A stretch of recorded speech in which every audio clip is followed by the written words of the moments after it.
welcome to the Business Stories podcast. Thank you so much for joining me. I'm Darren Moore, and if you love a good story, you're in the right place. I'll be talking to business owners, entrepreneurs, and leaders from all backgrounds, and we'll meet the real people behind the business. We'll discover the highs, lows, and even the failures that got them where they are today. So get ready for an inspirational journey and let the story begin. Today I am so excited to welcome Ross Temple. Now Ross is the #1 success business coach in the UK. He's a business partner in the big business events company. Ross, welcome to the podcast. Thank you. So if we could start by going back to the beginning of your story. Yeah. Obviously you're very successful now and you've come a long way. Take us back to the beginning before you got involved with big business events and even into the coaching. Where did it all start for you? So for me, I've always had a massive interest in business. I studied business at A level, but even going back further than that, when I was at school, you know, I didn't mind school, but actually what I used to love was the fact that I was able to buy and sell stuff. So I would buy things such as knife sets, saucepans, and I would sell to my friends' parents. I'd even go door to door selling it, which was great really because it gave me the level of confidence actually and not worry about the element of rejection. So just being able to go out there, and what was funny, I'd even have teachers that used to come and buy stuff from me. And I mean, I used to sell everything. I used to sell tea towels, I would sell towel sets, duvet sets, I would sell everything. So yeah, that's where it all sort of first started for me. But business has been a huge, huge passion of mine.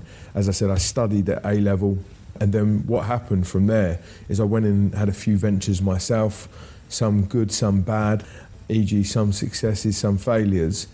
But I then actually went on to go into international practice. So I looked at business, but how to do it on a worldwide basis. And I studied international practice at a high level as well. So yeah, that's where it all really started and it sort of just progressed from there really. So when you were at that stage in those early days and you were out on wheeling and dealing and buying and selling this stuff, did you have any kind of a vision? What did you have a goal or where you were going to try and reach in the future?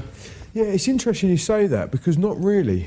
And I think that comes down to my upbringing really, where actually you're doing these things to actually just survive. And when I say survive, whether that's just to be able to have some more clothes that you want, to be able to have a little bit more choice in terms of going to the places you want to go to. There was no long-term vision really for it, but I always remember, thankfully, my dad always said to me that everything's business, so study business. And it was, and as I said, it had always been a passion of mine, you know. Was there a moment of change when you kind of thought, well, I'm going to get into coaching, or what was that kind of moment that led you to the coaching career? Yeah, really, really good question. So what happened, I used to work, I'll try and make this sound as glamorous as possible, is that I used to work in a company where I was head of new business development for niche timber importers, which means we brought and sold wood. And it was a great environment, great people that I worked with, and I had the vision that I was going to take the business over. But for me, I just felt like I was lacking something that made a greater impact. And actually what happened is I created a social enterprise. Now, a social enterprise is an enterprise that's been created through creating good for the community. So you give back something to the community. And what happened is I was getting one-off designs created and then printed onto t-shirts, hoodies and jumpers. And then from every sale I was donating a set percentage back to a good cause. But what happened is because I was working so much, I sort of underestimated the time investment into this. And I remember just sitting there one day saying, what is it I can do that can really help and support others? Now, I loved business. I'd studied business. I'd had businesses. And for me, it was, I think that I want to go into the coaching. Now, coaching specifically, because it was how do you get someone to in a place of achieving more, being more, becoming more. So coaching was a huge focus for me. And in particular, I looked down the coaching qualifications and I looked into NLP, which is in my opinion, a fantastic vehicle for change for people, and how to combine the two. And combining the two actually led me to launching myself as a coach after many years of studying at a very high level, business coaching, life coaching, and NLP itself. And when I actually launched myself out there, I needed the help and support myself. And someone said to me, Ross, you need a coach. And I said, well, I don't need a coach, I'm a coach, which is a stupid mentality. And it's silliness. And actually my coach landed up being Adam. So I met Adam, and Adam started coaching me, and I just realised that now I'm in the right place. So obviously then you got the coaching, you progressed, you moved on quite rapidly. How did that feel when you kind of knew that you were on that road to success and the achievement? I remember that the first time I felt like this was my true purpose was as I was actually speaking at a college in Peterborough. And I remember I was speaking to young entrepreneurs, people that were reoffending, people that didn't know what direction to take, spoke about the power of entrepreneurship, spoke about the power of personal development, professional development. And I remember when I was up there and I spoke, and I just felt like there was nothing else that existed apart from me being there. I was on such a high, but I was so engrossed in the moment, in fact, that actually what happened, I had a grey blazer on. And what I didn't realise was, unfortunately, I had spilt coffee down me. So I'd done this whole talk with a great big coffee stain on my blazer, and didn't realise it until I started to have group pictures with people and individual pictures with people, where after I went, what the hell is that on my blazer? And I realised at that moment after, and I actually just laughed to myself, because I thought, do you know what? I was on such a high, and it was such a thrilling thing that I was able to do, being able to work with others, inspire others, motivate others, that I realised that was my true purpose in life. And that the problem with that actually was that it wasn't scalable. It wasn't a scalable business. And it still involved a lot of me exchanging my time for money. And then, as I said, I got the coaching, and then me and Adam done an event together in my home city now of Colchester, at a place called Marks Tay. And we'd done an event together, and it was very, very successful. And I just thought, do you know what, this is me now. And me and Adam said, right, let's combine forces, let's join together, let's get this going, and the rest is history, shall we say. If you were to put yourself back in that, the early days before your journey started, is there anything now that you believe, that you maybe didn't all those years ago? Is it grown your self-belief and your confidence in what you can now achieve? I mean, massively. The biggest thing for me was you've got to surround yourself with the right circle of people. What happens is you become the people you have conversations with, you surround yourself with, you interact with. And I talk a lot about unconscious conversations.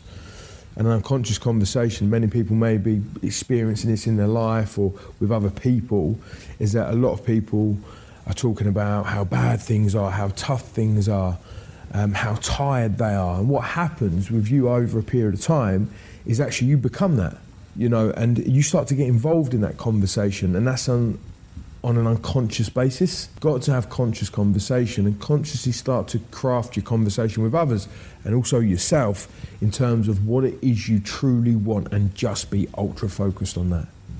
So if there's someone now who's just embarking on a business journey, or maybe they're going for a bit of a rocky patch and they're struggling to get things to click into place, are there just 2 or 3 really simple snippets of information that you would give them just to take forward and carry on?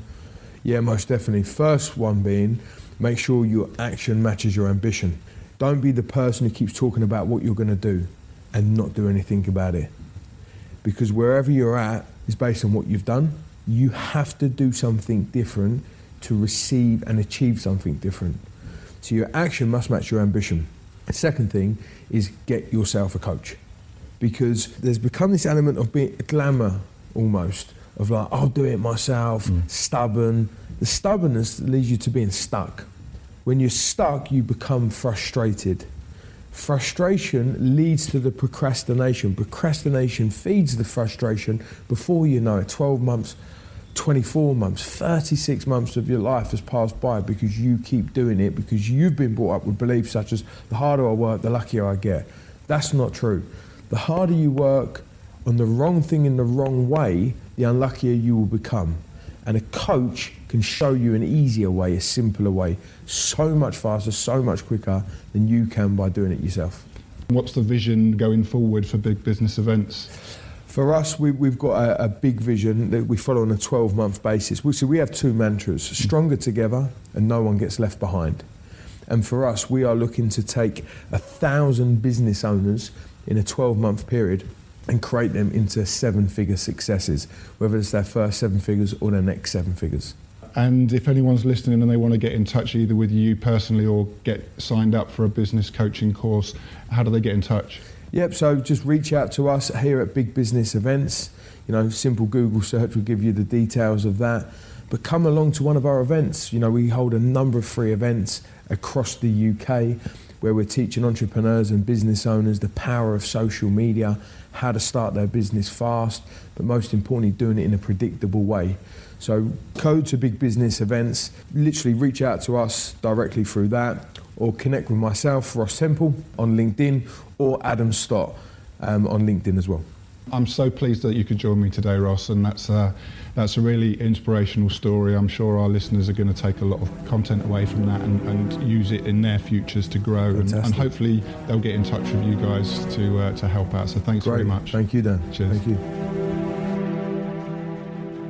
So there you go, another great story to add to the collection.